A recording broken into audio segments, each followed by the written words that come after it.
antara 99 dan tahun 2000 itu kami datang ke daerah Karadenan, tepatnya di RT 2 RW 12.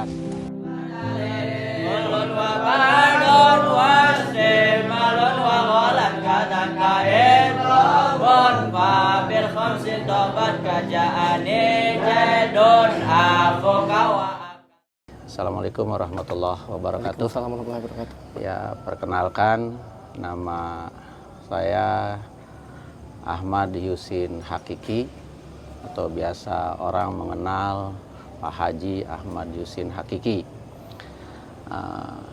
Tempat dan tanggal lahir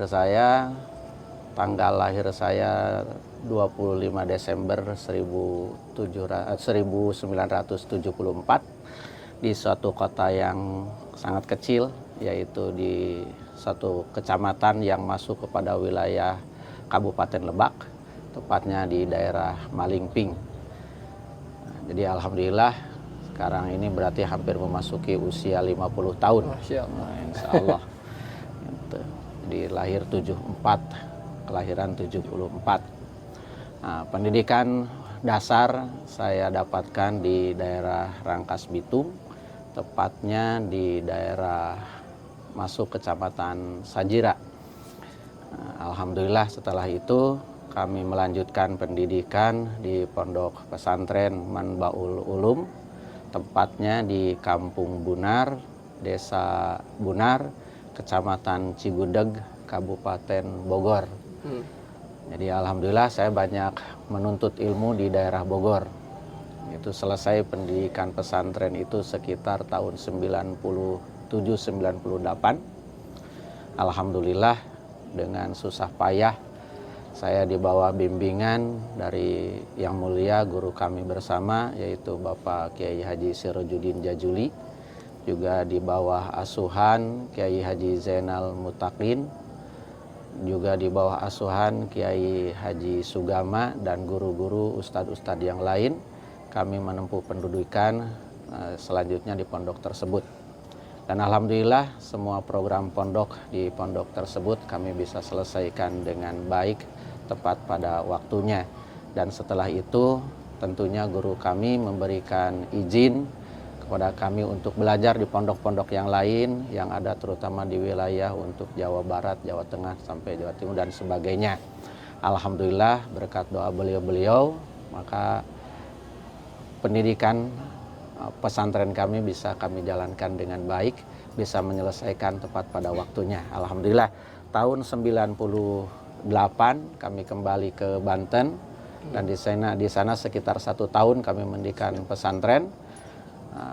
Tapi 1 tahun kemudian, sekitar tahun 99, tahun 2000, kami kembali dipanggil guru kami ke Bogor sini, tepatnya ke Karadenan Cibinong, untuk membantu seorang teman, seorang sahabat yang memiliki pondok pesantren waktu itu, tapi dalam keadaan kurang begitu maju, maka kami ditugaskan oleh guru, oleh kiai dari pesantren Manbaul Ulum itu untuk membantu teman tersebut. Dan alhamdulillah akhirnya kami sekitar Januari 99 kalau nggak salah ya 2000, sekitar begitu, antara 99 dan tahun 2000 itu kami datang ke daerah Karadenan, tepatnya di RT 2 RW 12 sekarang. Dulu adalah RT 2 RW 4 kalau nggak salah. Berubah ya Pak Haji? Ya, jadi berubah dari RT 4 RW 4 menjadi RW 12, RT-nya tetap. Ya alhamdulillah berarti hampir sekitar 20 lebih tahun kami sudah tinggal di Karadenan ini. Alhamdulillah. Setelah itu kami mendirikan pondok pesantren yang awalnya hanya anak-anak kecil saja, usia PAUD, usia TPA, alhamdulillah. Bahkan salah satunya adalah yang mewawancarai saya pada malam hari ini. Ini boleh dikatakan alumni. Gitu. Nah, akhirnya kami meminta izin kepada guru, pada kiai untuk mendirikan pondok pesantren. Dan alhamdulillah dengan izin kiai, tahun 2014, sekitar 2014 kami mendirikan pondok pesantren ini dengan nama Manbaul Hisan. Itu manba'nya, manbaul itu mengambil dari kata alma mater kami yaitu Manbaul Ulum, sebab kami diberikan izin oleh guru, oleh kiai, pimpinan pondok pesantren Manbaul Ulum yaitu Al-Mukarram Bapak Kiai Haji Sirajuddin Jajuli, untuk alumni silahkan mendirikan pondok pesantren dengan nama pilihan satu Manbaul Ulum, mengikuti apa yang sudah ada di tempat beliau. Yang kedua adalah Manbaul Hikmah, kalau enggak Manbaul Hisan. Jadi kami lebih mengambil Manbaul Hisan, yang artinya Manbaul Hisan itu adalah sumber segala kebaikan, sumber kebaikan. Kalau Manbaul Ulum artinya itu sumber ilmu. Jadi kami agak sedikit berat karena ilmu kami sangat sedikit, maka kalau dinamakan dengan Manbaul Ulum itu kayaknya kurang begitu cocok gitu dengan kondisi ilmu yang tidak memadai. Menyadari hal itu, maka kami kalau mengambil juga Manbaul Hikmah artinya adalah sumber hikmah, kami juga belum begitu jauh dalam hikmah, maka lebih condong mengambil nama Manbaul Hisan, artinya adalah sumber kebaikan, dengan harapan tentunya pesantren ini menjadi sumber kebaikan bagi pribadi kami, juga bagi lingkungan, bagi kaum muslimin secara keseluruhan. Di alhamdulillah pelan-pelan, sedikit demi sedikit, dari tadinya cuma anak-anak ada 4 orang, 2 orang bahkan, 2 orang, 4 orang, 6 orang. Bahkan saya menganggap bahwa anak-anak yang di saya yang dulu itu yang 4 orang, termasuk ini yang sekarang lagi syuting ini adalah alumni-alumni kami. Alhamdulillah kami tidak menganggap sebagai guru dan murid, tapi sering kami mengobrol, kami sering sharing dengan beberapa anak-anak ini. Itu saya menganggap mereka adalah sebagai saudara saya, teman saya, sahabat saya. Maka kadang-kadang kami malam itu sering ngobrol dan sebagainya. Ya alhamdulillah sampai sekarang hubungan mereka dengan kami luar biasa. Nah, ya alhamdulillah yang tadinya cuma tadi beberapa orang anak saja, sekarang alhamdulillah sudah mencapai 150 orang santri yang menetap di tempat ini, belajar bersama kami, menuntut ilmu bersama kami. Harapannya besar, harapan kami mudah-mudahan ke depannya pondok ini lebih baik, lebih maju untuk umat keseluruhannya. Gitu. Di sini di pondok ini tidak dibeda-bedakan apapun status sosial santrinya. Gitu, tidak dibeda-bedakan. Mau kaya, mau miskin, mau apapun itu, tidak ada kaya dan miskin di tengah-tengah kami. Semuanya adalah sama-sama adalah orang yang mulia insya Allah di sisi Allah. Amin. Karena mereka menuntut belajar ilmu agama. Adapun pondok pesantren ini basicnya adalah pondok pesantren salafiyah atau pondok pesantren klasik. Maka yang kami kaji pun di pondok pesantren ini adalah kitab-kitab klasik para ulama yang luar biasa. Gitu. Jadi kajian kami mulai daripada nahwu, shorof, tafsir, hadis, balaghah, itu juga sedikitnya kami kaji dan kami sampaikan kepada para santri supaya santri nanti bisa menguasai ilmu agama dengan baik, tapi juga memiliki toleransi yang sangat tinggi. Oleh karena itu di pondok pesantren ini kami punya moto, yaitu berhati ikhlas, berwawasan luas, tapi tetap juga berpikir cerdas. Artinya berpikir cerdas, berwawasan luas, tapi tetap berhati ikhlas. Itulah moto daripada Manbaul Hisan.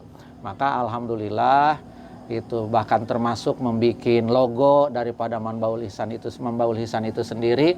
Kami tidak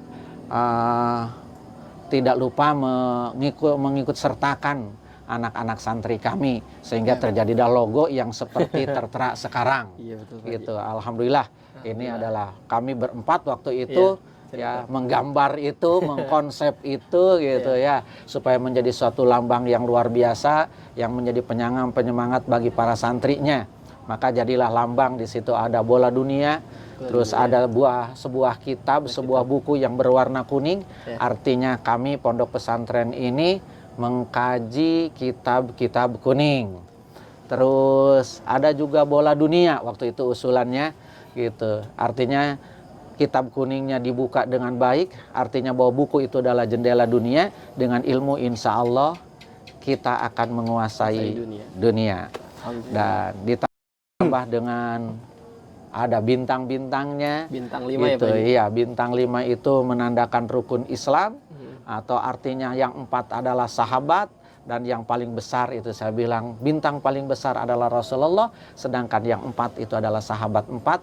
Atau mungkin juga boleh disebutkan bahwa yang 4 itu sebagai juga imam mujtahid yang 4.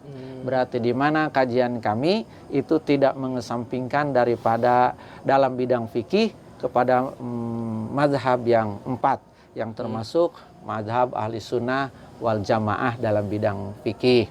Jadi alhamdulillah insya Allah pondok pesantren ini bermanfaat bagi umat. Amin. Tujuannya tidak untuk komersial, sebetulnya tidak untuk memperkaya diri. Maka pondok pesantren ini walaupun salafi, kami tetap juga menerima yang sekolah, tetap ada kelas SMP, ada SMA, bahkan ada yang kuliah beberapa orang di tempat kami. Alhamdulillah semuanya dijalankan dengan baik dengan niat karena Allah Subhanahu wa Ta'ala. Jadi kalau yang belum tahu, saya sampai di sini ini dulu atas perintah kiai, atas perintah guru. Jadi ibaratnya dalam dunia pesantren itu murid itu wajib manut kiainya. Apapun yang disampaikan oleh kiainya, apapun yang diperintahkan kiainya, maka kita sebagai santri sami'na wa ata'na, artinya kami dengar dan kami taati.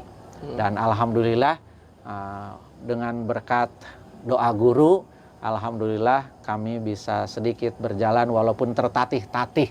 Tadi disampaikan bagaimana misalnya pondok pesantren ini luar biasa perjuangannya. Bukan hanya perjuangan saya, tapi juga perjuangan sebagian anak-anak didik kami.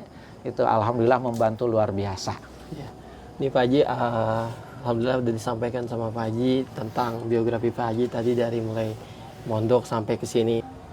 Nah ini kan pondok pesantren kata Pak Haji, pondok pesantren salafi Pak Haji. Nah kita juga mau nanya nih Pak Haji, pondok pesantren salafi itu sama modern itu perbedaannya apa ya Pak Haji? Apa beda di kitabnya atau beda pengajarnya, cara kurikulumnya dan sebagainya? Iya. Nah, untuk pesantren sebetulnya tidak ada persamaan, mungkin ada sedikit perbedaannya. Untuk salafi biasanya lebih fokus kepada pelajaran agama, pelajaran syariah. Itu begitupun kitabnya selalu menggunakan kitab-kitab klasik. Untuk yang pesantren modern itu menggabungkan kurikulum klasik sama kurikulum modern. Artinya kitab-kitabnya juga udah mulai menggunakan buku-buku yang sudah diterjemahkan untuk modern. Untuk salafi itu kitab-kitabnya betul-betul klasik. Itu pesantren salafi biasanya. Atau misalnya gitu menerima juga santri yang tidak sekolah, hanya fokus untuk pesantren. Itu biasanya pesantren-pesantren salafi. Itu sedikit perbedaannya. Tapi dari segi kesamaannya banyak persamaannya. Terutama dalam tujuan, yaitu mendidik manusia lebih kepada mengerti agama. Itu tujuannya sih sama. Sebetulnya tidak perlu dibeda-bedakan antara oh ini modern, oh ini salafi gitu. Salafi itu ingat bukan salafi seperti yang selama ini orang konotasikan gitu ya. Tapi salafi itu artinya adalah mengikuti ulama-ulama yang terdahulu, atau dalam bahasa modernnya itu klasikal gitu. Pondok pesantren klasik gitu ya. Gitu, insya Allah itu ada sedikit perbedaan, ada sedikit juga kesamaannya. Biasanya kalau pesantren modern buku-bukunya sudah menggunakan buku-buku yang sudah diterjemahkan dan sebagainya gitu, atau penggunaan bahasa juga misalnya sudah menggunakan bahasa ditambah dengan bahasa Inggris, bahasa Arab dan sebagainya. Biasanya untuk pesantren salafiyah itu atau pesantren salafi itu fokus dengan kitab-kitab klasik. Itu sedikit perbedaannya. Baik. Nah untuk kayak misal Pak Haji nih, banyak orang juga yang nanya nih, kegiatan pondok pesantren Mambaul Lisan ini dari Senin ataupun sampai Jumat ataupun sampai Ahad gitu ya, hari liburnya tuh hari apa, terus dari Senin Selasa Rabunya tuh apa aja kitab yang dibahas, apa beda-beda atau gimana Pak Haji biasanya? Seperti Untuk pelajaran di pondok pesantren yang kami pimpin ini aktif belajarnya adalah dari hari Senin ke hari Ahad. Itu dari Ahad sampai Senin. Liburnya adalah libur untuk pelajaran, yaitu Kamis dan Jumat untuk libur pesantren. Tapi untuk sekolah liburnya tetap hari Ahad atau hari Minggu. Itu pelajarannya setiap ba'da sholat di tempat kami ini selalu ada pelajaran. Itu setiap ba'da subuh ada pengkajian mulai fikih, tafsir, dan tasawuf biasanya. Kitab tafsir Jalalain, I'anatut Talibin, kitab Al-Bajuri, sarah daripada Fathul Qarib, juga kitab Ta'limu Ta'alim itu untuk pagi dikelaskan. Untuk dohor biasanya pelajarannya sorof, habis berjamaah dohor sampai menjelang asar. Asar biasanya itu makan sore gitu, atau makan sebelum istirahat, sebelum makan malam, dan juga masuknya nanti kembali maghrib. Maghrib belajar Al-Quran untuk maghrib sampai isya, dan isya masuk kelas nahu dan sorof. Itu kira-kira yang bisa kami informasikan untuk pelajaran di pondok pesantren. Untuk hari Kamis itu ada acara istighosah dari jam 8:30 sampai jam 10 malam. Setelah itu jam istirahat. Untuk hari Jumat, malam Jumat kami belajar marhaban, dikiran, yasin, salawat, dan sebagainya. Bahkan juga ada manakib Syekh Abdul Qadir Al-Jailan yang dilakukan setiap malam Jumat. Baik Pak Haji. Nah, itu kegiatan yang tadi di Pondok Pesantren Mambal Lisan. Nah, untuk misal kayak apa kedepannya cita-cita Pak Haji pondok ini mau seperti apa, dan apa namanya, apakah nanti kedepannya akan ada perubahan yang memang Pak Haji ingin cita-citakan seperti itu Pak Haji? Iya. Cita-cita Pak Haji untuk pondok pesantren ini sebetulnya masih banyak yang cita-cita yang belum tercapai gitu, tapi segini juga alhamdulillah patut bersyukur kepada Allah Subhanahu wa taala, juga kepada terima kasih kepada masyarakat lingkungan di sini ya sudah membantu dan sebagainya.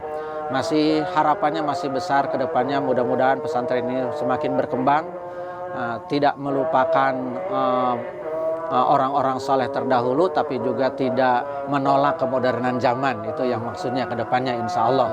Jadi insya Allah santri di sini seperti tadi motonya adalah berwawasan luas, berpikir cerdas, tapi berhati ikhlas. Jadi ke depannya insya Allah harapannya santri di sini memiliki latar belakang yang luas dalam pengetahuan gitu, tapi ikhlas dalam menjalankan setiap perintahan, baik perintahan Allah maupun perintahan daripada orang tuanya.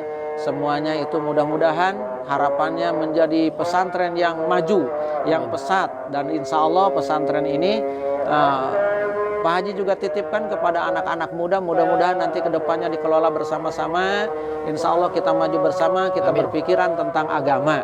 Insya Allah tujuannya itu supaya lebih baik lagi, maka kami juga menerima masukan dari yang lain, itu masukan dari teman-teman, insya Allah, dan mohon doanya.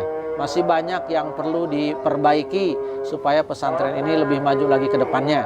Di harapannya insya Allah gitu, berkeinginan pesantren ini maju seperti pesantren-pesantren yang lainnya.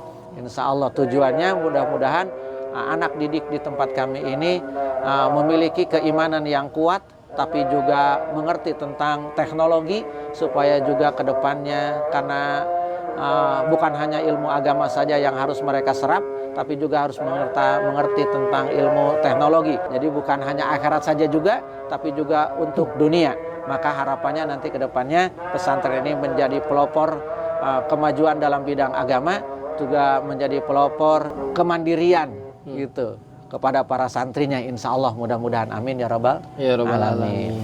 Nah, untuk santri sendiri tadi berbicara tentang santri Pak Haji, kebanyakan domisilinya tuh di mana Pak Haji? Tempat tinggalnya? Iya, alhamdulillah santri semuanya mukim semua di sini, tapi latar belakang mereka tuh berbeda-beda. Ada yang dari Banten, ada yang dari Sukabumi, Cianjur, bahkan ada yang dari Aceh, ada yang dari Medan. Itu adalah profil para santri yang ada di pondok pesantren di sini. Jadi ada yang dari wilayah Bogor itu sendiri, tentu dari lingkungan wilayah yang dekat-dekat dengan kami, tapi juga ada yang dari jauh, sementara yang paling jauh adalah yang datang dari Aceh dan dari Medan, alhamdulillah. Bahkan ada yang dari Lampung juga, alhamdulillah. Ada yang dari Cirebon. Jadi di sini kami bisa belajar dari semua suku, alhamdulillah. Mudah-mudahan jadi santri tidak menjadi santri yang ibaratnya radikal ya. Tapi insya Allah di pesantren ini belajar dari suku yang berbeda, bahasa yang berbeda, sehingga nanti santri mengerti tentang saling menghormati di antara mereka. Itu, ya itulah domisili santrinya. Tapi semuanya tetap tinggal di pondok pesantren di sini. Nah, tadi kan dapat cerita dari Umi nih Pak Haji. Jadi kata Umi di sini santrinya ada yang mandiri, ada yang bikin usaha jamur. Iya. Terus juga ada yang jualan juga, jualan kopi dan sebagainya. Nah, itu kayak gimana sih Pak Haji? Apakah dapat saran dari Pak Haji? Apa mereka inisiatif sendiri gitu atau gimana Pak Haji? Iya, alhamdulillah ada sebagian santri yang sudah mulai agak sedikit belajar lah. Gitu. Itu Pak Haji sarankan kepada mereka supaya siapa yang mau belajar misalnya gitu jamur tiram, alhamdulillah ada yang sedikit warung-warungan, ada sedikit itu kami bantu mereka supaya mandiri untuk belajar mereka, sebab nanti supaya memiliki keahlian begitu keluar dari pondok. Bukan hanya mereka mengerti agama, tapi mereka memiliki keahlian untuk belajar hidup, untuk usaha dalam memenuhi kebutuhan hidupnya. Sehingga mereka tidak menjadi nanti, insya Allah mudah-mudahan santri keluar dari pondok pesantren Manbaul Ihsan ini, mohon maaf, bukan hanya santri yang pandai mengaji, tapi insya Allah juga pandai berusaha. Sehingga insya Allah bukan hanya bisa untuk imam, tapi juga bisa untuk berusaha insya Allah. Sehingga kehidupannya tidak menjadi beban bagi yang lain, kehidupannya mudah-mudahan menjadi mapan. Itu kami sarankan dari sebagai pengurus pondok untuk santri-santri yang dewasa supaya bisa sedikit mandiri, tidak mengandalkan orang tuanya. Maka caranya ada yang berdagang, semampu mereka, ada yang jamur tiram, ada yang budidaya ayam ras ya, gitu, ayam ras atau ayam kampung, anak santri itu saya nyebutnya begitu gitu ya, gitu. Alhamdulillah itu atas saran-saran pengurus pesantren, alhamdulillah. Nah, ini untuk jadi tips sebagai jadi santri yang ibaratnya bisa jadi kayak seorang Pak Haji ini apa sih Pak Haji? Pasti anak-anak banyak yang bertanya nih gimana caranya bisa jadi seorang guru, jadi kiai gitu, terus ibaratnya punya santri nih, tips dari Pak Haji seperti apa untuk anak-anak Pak Haji? Tip untuk kalian yang muda-muda gitu kan ya, tidak terlambat untuk menjadi ustadz, menjadi kiai, tidak ada terlambat untuk itu. Tipnya adalah punya kemauan yang tinggi, sabar dalam menghadapi segala ujian, dan tekunlah dalam belajar. Itu yang paling utama. Memiliki cita-cita yang tinggi, tekun dalam belajar dibarengi dengan kesungguhan. Insya Allah apa yang kita cita-citakan itu akan tercapai. Tapi ketika dibarengi dengan malas, dibarengi dengan tidak punya keinginan, maka itu tidak akan tercapai tujuan kita. Itu insya Allah. Nah, dengan tadi tipnya jangan malas-malasan, jangan banyak tidur gitu ya. Gitu. Banyaklah belajar dari siapapun kita belajar. Tuh, bahkan tidak perlu gengsi kalau kita belajar dari mungkin teman-teman di bawahan kita atau saudara yang lebih muda dari kita jangan sungkan untuk belajar kepada mereka. Insya Allah. Jadi tipnya itu adalah satu, milikilah cita-cita yang tinggi. Kedua adalah barengi dengan keseriusan dalam belajar. Yang ketiga, tinggalkan sifat pemalas. Itu insya Allah kunci kesuksesan. Dan itu bukan hanya kesuksesan dalam belajar, tapi kesuksesan dalam semua hal, insya Allah. Ya, gitu. Terutama singkirkan sifat malas. Itu terutama. Insya Allah. Ya, jadi intinya kita nggak boleh bermalas-malasan ya Pak Haji. Iya.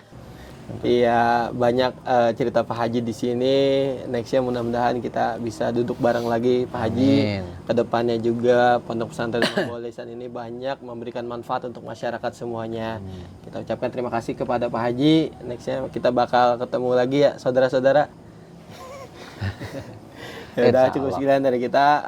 Wabillahi taufiq wal hidayah. Wassalamualaikum warahmatullahi wabarakatuh. Waalaikumsalam warahmatullahi wabarakatuh. Terima kasih semuanya.